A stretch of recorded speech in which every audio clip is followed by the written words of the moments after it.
दिनैहाय मानवगिरि जोंनि एमएलए आरो मन्त्रि अशोक सिंघाल बिथाङा आंखौ बेवहाय खावलायहरदोंमोन जे बेवहाय धेकियाजुलि समस्तिनि लोगोसे एफआरसि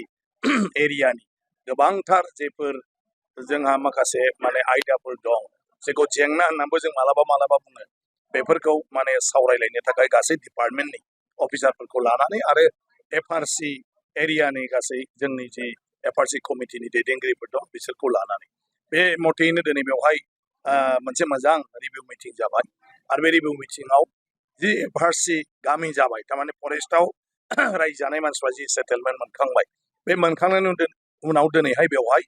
डिपार्टमेन्टेलि गोबां खामानिफ्रा जायोब्लासो जिहेतु मानसिफोरनि जिउ खांनाया गोरलै जागोन बेखायनो गासै डिपार्टमेन्टआनो बेवहाय जाहाथे खामानि मावो दा बिथांमोना मा खामानि मावखो बेखौनो दिनै मन्त्रि बिथाङा बेवहाय रिभिउ खालामदों जोंनि प्रेजेन्सआव जोंनि मानाव गिदिर एमपि बिथांबो दं रन्जित दत्त बिराद मोजां जाबाय आरो जानायनि उनाव बेवहाय माखासे माने मा होनो बुजिलायनो हायै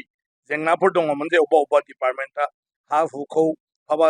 माने अंगनाबादि गायसननो मेडिकेल गायसननो बा बायदिसिना गायसननो बे हायो ना हाया हाखौथ' मानसिनोसो होबाय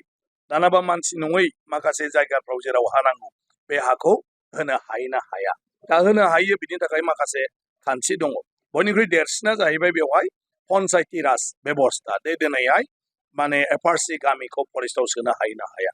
दा दिनैहाय मोनसे थांखि फैबाय बेवहाय जिथु पन्सायती राजनि आयेन बे आयेन खान्थियाव माने एफआरसि गामिखौबो फरेस्ट मा होनो पन्सायत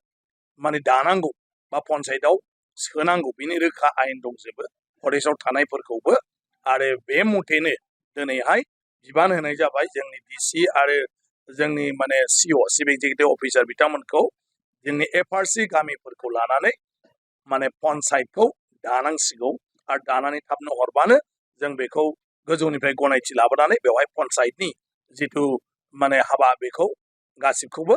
बेवहाय मावफुंनाय जासिगोन नाथाय आरटिआइजों खुनु खोथा गैया बेवहाय जाहैबाय आयेननिसो खोथा आरो बे आयेना जाहैबाय जायफ्रा फरेस्टआव रायजो जानाय ट्राइबेल सुबुंफोर दं बिसोर बे फरेस्टआव सेटेलमेन्ट मोननो हायो जायफ्रा 2006 मायथाइनि गेजेराव दं दा ओंखायनो बेवहाय रायजो जानाय मानसिफ्रा जायहा बेबायदि फोरमान बिलाइ दं बिसोरनो गासिबनोबो हा हुखौ होनाय जाबाय बेयो मोनसे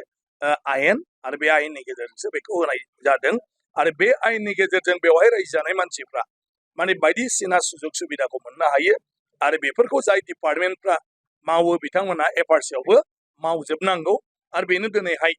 जायफ्रा गोनो गोथो दंमोन बेखौ गासिबो बोस्रांनाय जाबाय आरो दिनैनिफ्राय गासैबो डिपार्टमेन्टआनो बेवहाय खामानि मावसिगोन खुनु आरटिआइआ जेबो सोलिया